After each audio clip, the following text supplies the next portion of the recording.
More now in the breaking news. The subject of an intense manhunt now in custody. 22-year-old Robert E. Cremo III was wanted in connection with that deadly July 4th parade shooting in the Chicago suburb of Highland Park that left 6 people dead and more than 24 injured. Let's get some more reaction now from Democratic Senator Tammy Duckworth of Illinois. She's joining us on the phone. Senator, thank you so much for joining us. First of all, what's your reaction, Senator, to the news that this person of interest, this so-called suspect, has been caught? Well, first off, it's relief that he's been caught, that he's no longer on the streets. I think people can return to their homes, and you know, a lot of folks in Highland Park were still sheltering. And some of them sheltering in neighbors' homes or strangers' homes. Folks who were at the parade were taken in by people nearby. And so people can finally return home knowing that the suspect is now in custody.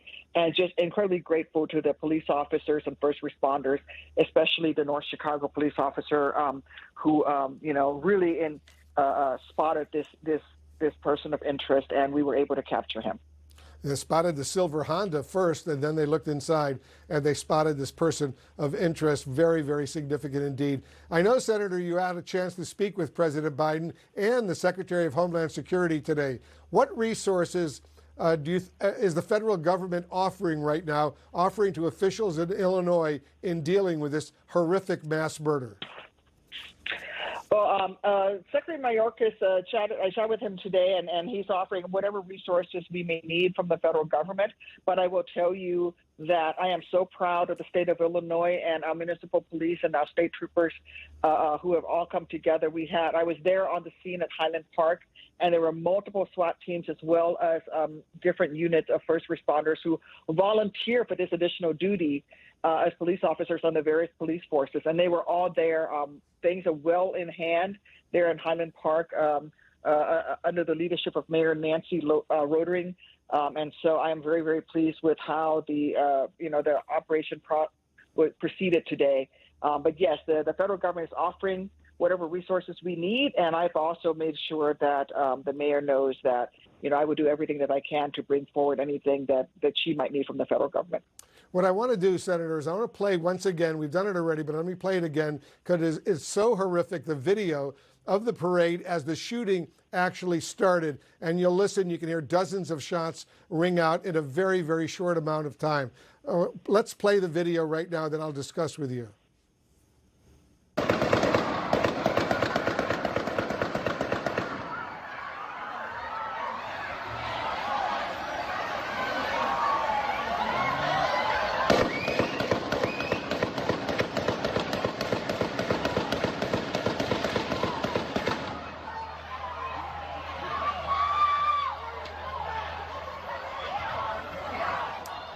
You earlier said, Senator, that the last time you heard something like that was when you were serving in the U.S. military in Iraq, and I know, of course, you were injured during the war. Why are weapons like that allowed on the streets of America? Because we can't get 60 United States senators to vote to ban them. You know, we used to have an assault weapons ban in this country, and when it was allowed to expire, the number of mass shootings in this country tripled. It has tripled since the assault weapons ban was allowed to expire. And by the way, mass shootings by gunfire is a #1 cause of death of children under the age of 16 in this country. It is absolutely horrific. And you're right. The last time I heard that kind of gunfire on the 4th of July was in Iraq, and I never thought I would ever hear it on U.S. soil. Yeah, it must have been so painful for you to actually hear those sounds. And it brings back, obviously, what you went through during the war in Iraq. And now to see that in, of all places, a beautiful little community like Highland Park, Illinois. Hard to believe this could go on in our country. You know, Wolf, it's hard to believe, but unfortunately, that's reality that we are living in. We have had more mass shootings in this country this year than there have been days in the year. We have averaged 1 a day, and actually more in this country. It's why, even though we passed gun legislation about a month ago, we have to do more. We didn't ban high-capacity magazines. We didn't ban assault weapons. The city of Highland Park actually has an assault weapons ban. But this is a great example of why we need a nationwide ban, because people can go outside of the city and go purchase these weapons and then take them right into places where the residents have said, we don't want these weapons here. And so I think this speaks very clearly to a need for a nationwide ban of assault weapons. On this 4th of July, Senator Tammy Duckworth, let me thank you on behalf of all of our viewers for your service to our country. Thanks very much for joining us. Thank you so much for having me on.